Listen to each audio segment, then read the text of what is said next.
Trevor the traction engine was enjoying his work in the vicarage orchard, birds were singing and apples were ripening on the trees. It was a lovely day.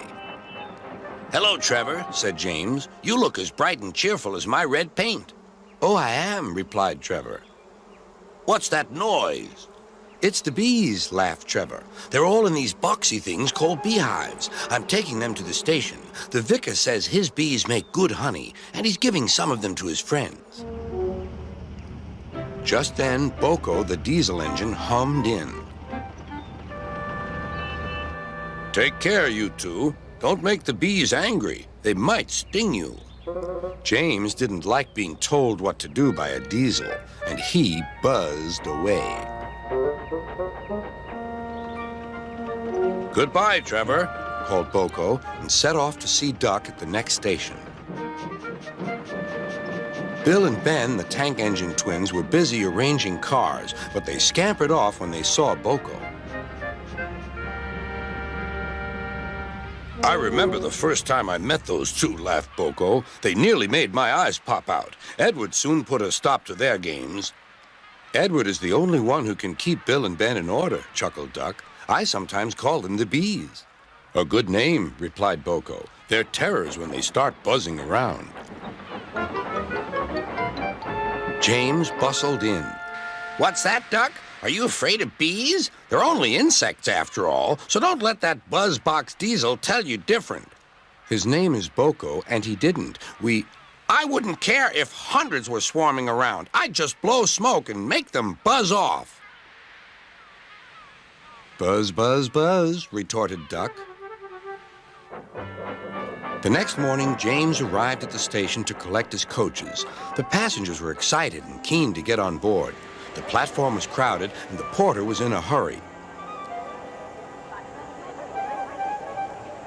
"Mind your backs," he shouted. Then there was trouble.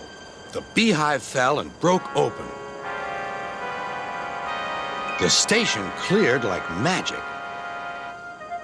James heard a familiar buzzing.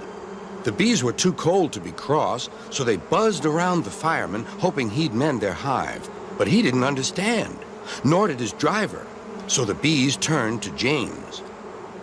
His boiler was nice and warm. Buzz off," hissed James.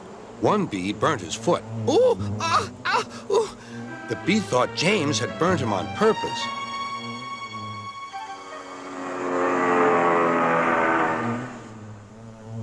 So it stung James right back on the nose. "Eee!" whistled James. He had had enough.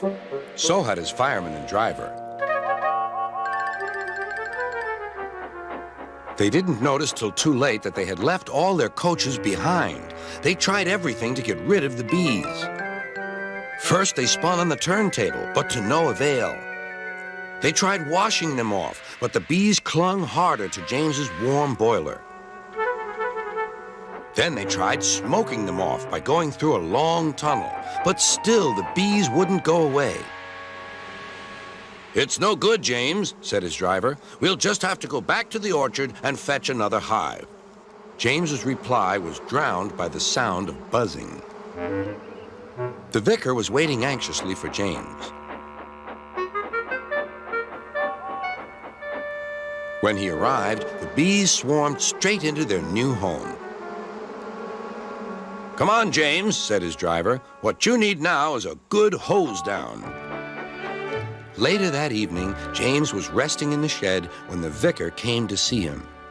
"Thank you for saving my bees," he said. "It's a pity it's not Christmas. Then we could call you James the Red-Nosed Engine." Everyone laughed, even James. But instead, they decided to call James the Bee's Knees, which means they thought he was more useful than ever.